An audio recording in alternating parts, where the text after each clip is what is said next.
প্রিয় মুসল্লিয়ানে কেরাম, বিপদের মুখে বাংলাদেশ। এই জন্য এখন আর কোনো ঠান্ডা কথা বলবো না, আগামী কতকাল চলে জানি না। তবে বিপদ মঞ্চায়িত হচ্ছে, পরিকল্পিত হচ্ছে, নীল নকশা ব্লু প্রিন্ট করা হচ্ছে। ভিতরে বাইরে দেশ একটা বিরাট রক্তাক্ত যুদ্ধের মুখে দাঁড়িয়ে গেছে। এই জন্য আর ঠান্ডা কোনো খোদবাও নাই, ঠান্ডা কোনো ওয়াজও নাই। ঠান্ডা মিয়ারা এখন বসো, রসের গোল্লা খাওয়া, খালি রসের গোল্লা খাওয়া, রসের গোল্লা খাওয়া হুজুরও আছে, রসের গোল্লা খাওয়া মুজুরও আছে। রসের গোল্লা খাওয়া হুজুরেরও দরকার নাই, রসের গোল্লা খাওয়া মুজুরেরও দরকার নাই। যারা জীবন দিতে পারবে, যারা নিরাপত্তা দিতে পারবে, স্বাধীনতা রক্ষা করতে পারবে, মানচিত্র রক্ষা করতে পারবে। আমি গত এক সপ্তাহ থেকে একটা ওয়াজ করি যে এই বাংলাদেশের মানচিত্র যেটা 1947-এর 14 আগস্ট জন্ম হয়েছে, সেই দিন ছিল, সেই রাতটি ছিল লাইলাতুল কদর, 27 রজনী, রমজান মাসের 27 তারিখের রাতে এই মানচিত্র ইসলামের কারণে মুসলিমদের জন্য আল্লাহ তাআলা মঞ্জুর করেছে। সেদিন কদরের রাত। গুগলে গিয়ে সার্চ দিলে দেখবেন যে 1947-এর 14 আগস্ট মোতাবেক আরবি মাস কি ছিল, দেখবেন বেরিয়ে আসবে 27 রমজান। আল্লাহু আকবার। এবং কদরের রাতে এই মানচিত্রের ঘোষণা হয়েছে। আল্লাহু আকবার। বিশ্ব ইতিহাসে এরকম রাষ্ট্র আর একটাও নাই। তো কদরের রাত কদর বলা হয়েছে, সম্মান বলা হয়েছে কোরআনের কারণে। তাহলে সেই রাতে যে মানচিত্র পেয়েছি সেটা সম্মানিত হবে কিসের কারণে? কোরআনের কারণে। এইবারে আর উপায় নাই। একটা ভোট যদি কেউ কোরআনের বাইরে দেয়, সে জাহান্নামী মুনাফিকের কাতারে আল্লাহ তাকে নিয়ে যান। আমরা দোয়া করব তার। এবার আর বাঁচার উপায় নেই। আল্লাহ আমাদেরকে টেস্ট করছেন। এবার শাসকদেরকে ক্ষমতা দিয়ে দেখেছি, একটাইও আমার কোরআন পার্লামেন্টে তোলে নাই। এবার জনগণ তোদেরকে দিয়েছি ক্ষমতা, দেখি তোরা কি করিস। বাবারে, এবার অনেক বড় ঝুঁকি। এবার শাসকেরা মরবে না পলাইবে সেটা জানি না, আমরা মরবো নির্ঘাত যদি এই কোরআনের পক্ষে আমরা এখন থেকে ক্যাম্পেইন না করি, প্রচার না চালাই। যে কোরআন আমরা বহু দেখেছি, এই দলও দেখেছি, সেই দলও দেখেছি, ওই একই মুদ্রার এপিটার আমরা সব দেখেছি। এইবার কোরআনকে দেখবো, কোরআনওয়ালাদেরকে দেখবো। যারা এবার বাংলার জমিনে সফল হতে চাও, কোরআন হাতে নাও তোমরা। সবার কোরআন তো সবার। কোরআন যারা ইসলামী দল করে শুধু তাদের, যারা ইসলামী দল এতদিন করনি, কোরআন তোমাদের। এটা হাতে নিতে হবে তোমার। আর যদি হাতে না নাও, তাহলে ট্রাম্পের দেশ থেকে শিক্ষা নাও। ট্রাম্পের দেশ থেকে শিক্ষা নাও।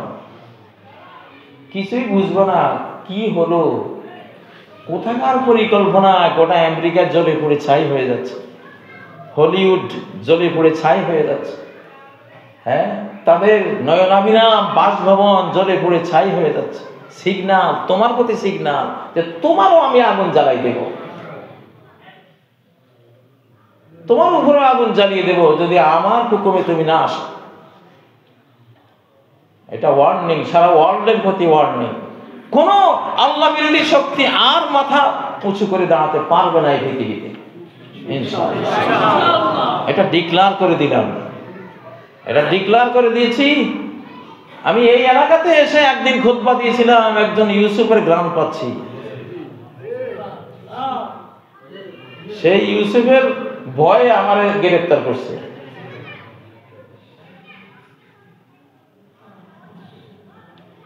ইউসুফ মানে তো ইউসুফ না, একটা লোক, তার সঙ্গী সাথীরা, ওরা কাজ করতেছে দেশে, ওরা অলরেডি কাজ করতেছে। ওটা কেউই বুঝবে না যে এই লোকগুলির কাছে আল্লাহ এত বড় পাওয়ার দিয়ে রেখেছে। হ্যাঁ, দেশের আধ্যাত্মিক হ্যান্ডেলটা, স্টিয়ারিংটা ওদের হাতে। এই জন্য কেউ হারাতে পারবে না আমাদের দেশকে ইনশাআল্লাহ। আক্রান্ত হয়ে বাংলাদেশ প্রথমে কাঁদবে, পরে হাসবে। আর যারা আক্রমণকারী হবে প্রথমে হাসবে, পরে কাঁদবে। কোন কান্না বেশি খারাপ, আগেরটা না পরেরটা? পরেরটা। বিশ্বকাপ ফুটবলে দেখলাম আগে 5 গোল দিয়ে কি হাসি হাসতেছে, কি খাওয়া খাচ্ছে, 5 গোল দিয়েছে। পরের সিনারিতে দেখলাম 7 গোল খাইয়া কানতে কানতে বের হয়ে যাচ্ছে। ভাই এটা ইতিহাস বলে দিলাম, আগামী বাংলাদেশ তো আক্রান্ত হচ্ছে, হবে, ভিতর থেকে বাইরে থেকে আক্রান্ত হবে, এটা হচ্ছে। তো যারা আক্রমণকারী ওরা প্রথমে হাসবে, দিশি শেষ করে, কিন্তু পরে এমন মার খাবে রে ভাই, আসমান জমিনের মার খাইয়া সারা জনম ভরে কাঁদবে। রেজাল্ট দিয়ে দিলাম। আমার এক বড় ভাই ছিল, অঙ্ক দেখে রেজাল্ট দিত, অঙ্ক না করিয়ে বলতো এটা এই হবে। আমার বড় ভাই আব্দুর রহিম মারা গেছে, আল্লাহ জান্নাত নসিব করুন। তা আমি তোমাদেরকে আগামী বাংলাদেশের যুদ্ধের রেজাল্ট দিয়ে দিছি। আমরা আক্রান্ত হয়ে প্রথমে কাঁদবো, কারণ আমরা তো অপ্রস্তুত। কয়জনে ট্রেনিং জানি, কয়জনে যুদ্ধ করতে জানি, ঠিক না? প্রথম মাইর খাবো, খেয়ে কাঁদবো, কিন্তু পরে এমন সাহায্য, শক্তি, হাতিয়ার সারা ওয়ার্ল্ডের মুসলমানরা ঝাঁপাই পড়বে যে এই দেশে গিয়ে যুদ্ধ করলে জাহান্নাম মওকুফ, জাহান্নাম মাফ, জান্নাত ফরজ হয়ে যাবে। যা আল্লাহর সোলজাররা এসে এমন যুদ্ধ করবে, বাংলাদেশ হাসতে হাসতে আজীবন কিয়ামত পর্যন্ত হাসবে ইনশাআল্লাহ। আগের কান্না ভালো, আগে কানলে পরে হাসে, আর আগে হাসলে। চাঁদুরে এখন হাসতেছে, আমাকে অবস্থা, আমার উপরে তো আক্রমণ একটা হয়ে গেছে, হা হা করে হাসাটা তো এখন হাস, পরে কান্না আইতেছে তোদের। ওই মোবাইলে ওই যে কি চিহ্ন আছে না, হা হা করে হাসির, হ্যাঁ কি জানি, এটা তো তোমাদের জিনিস ভাই, আমাদের যুগে ছিল না এগুলো, অত বুঝতেও চাই না, অত মাথায় ধরে না এগুলি। হা হা হাসির চিহ্ন দেয়, তাই না? আলহামদুলিল্লাহ, এটা তোর পরের কান্নার আলামত। রেজাল্ট কোরআনে বর্ণিত হয়ে আছে, হাদিসে বর্ণিত হয়ে আছে, আবু হুরায়রার গোপন ব্যাগে লেখা, এগুলি সব আছে রে ভাই। আল্লাহ তাআলা, আমারও শেষ কথা এটাই বলবো আজকে, বাংলাদেশকে যারা এখন ষড়যন্ত্র করছো, আক্রমণ করছো, প্রথমে হাসবা, পরে কাঁদবা। ওই কান্নার আর কোনো শেষ নাই। দুনিয়ার কান্নার সাথে আখিরাতের কান্না জড়াই যাবে একসাথে, কাঁদতেই থাকবা। আর আমরা আক্রান্ত হব, প্রথমে কাঁদবো, কিন্তু পরে ইনশাআল্লাহ, আর পরের হাসিটাই আমরা চাই। ওয়ালিল্লাহি আকিবাতুল উমুর, সকল বিষয়ের শেষ রেজাল্টটা দেওয়ার একমাত্র পাওয়ার আল্লাহর কাছে, কারো কাছে। ওয়াল্লাকিবাতু লিল মুত্তাকিন,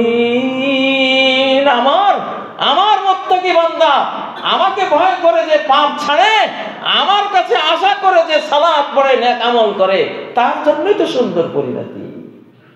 শেষ রেজাল্ট তো সেই পাবে, শেষ হাসি সেই হাসবে। সকল ইমানদার মৃত্যুকালে একটু মৃদু হাসি রেখা ফুটিয়ে চলে যায়। কাফের বেঈমান নিচের দিকে তাকাইয়া মুখ কালো করে যায়, আর ইমানদার মৃদু একটু হাসির রেখা ফুটিয়ে বিদায় হয়। আল্লাহু আকবার, শেষ হাসি। ওই যে হাসি দিল, ওই হাসি আর থামবে না, কবরে হাসবে, জান্নাতে অনন্তকাল তার হাসির জীবন তার অপেক্ষমান। 2004 সালে হজে গিয়ে আরাফার ময়দানে একজন হাফেজে কোরআন নারায়ণগঞ্জে হার্ট স্ট্রোক করে মরে গেছে, হার্ট অ্যাটাক করে মরে গেছে। সৌদি একজন পুলিশ ওই লাশটার সামনে দাঁড়ানো, আমি গিয়ে দেখলাম যে আমাদের বাংলাদেশি মানুষ হাফেজে কোরআন মরে গেছে। আমি দেখতেছি যে হাসতেছে, সে কিসের মারা গেছে, হাসতেছে শূন্য। সৌদি পুলিশ বলতেছে, ভাই রে এই মরণটা যদি আমি মরতে পারতাম, আমার জীবনটা সাকসেসফুল হয়ে যেত। বাংলাদেশিরা অনেকে ভয় পাচ্ছ, তোমরা ভয় পেও না। তোমরা আমার কথা শুনবা আগে, কাজীর কথা আগে শুনবা যে কাজী সাহেব ভয় পাচ্ছে কিনা।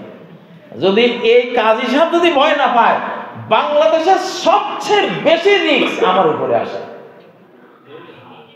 জিন শয়তানের পক্ষ থেকেও মানুষ শয়তানের পক্ষ থেকেও। সবচেয়ে বড় রিস্কটা আমার উপর দিয়ে যায়। আমি দেখি আমার তো দুর্বল, কিসের দুর্বল, সাহস আরো 1000 কোটি গুণ বাড়ে। তোমরা যদি দেখবা এই কাজই দুর্বল হয়ে গেছে, সেদিন একটু চিন্তা করো, এই ছাড়া চিন্তা করো না। ইনশাআল্লাহ বললাম তোমাদেরকে, ভয়ের কিছুই নেই, ভয়ের কিছুই নেই। শেষ হাসি আমাদের, রেজাল্ট আমাদের ইনশাআল্লাহ। বাঁচলে গাজী, মরলে, এটাই তো জীবন। আপনারা প্রশ্ন রেখেছেন, এখন প্রশ্ন উত্তর করার সময় নেই। দেশের প্রয়োজনে একটু বক্তব্যটা, খুতবাটা ওইভাবে দিয়ে দিয়েছি। প্রশ্ন দেন না আমাকে এখন। আকুলু কওলি হাযা ওয়া আস্তাগফিরুল্লাহ লি ওয়া লাকুম ফাস্তাগফিরুহু ওয়া তুবু ইলাইহি ইন্নাহু হুয়াল গফুরুর রহিম।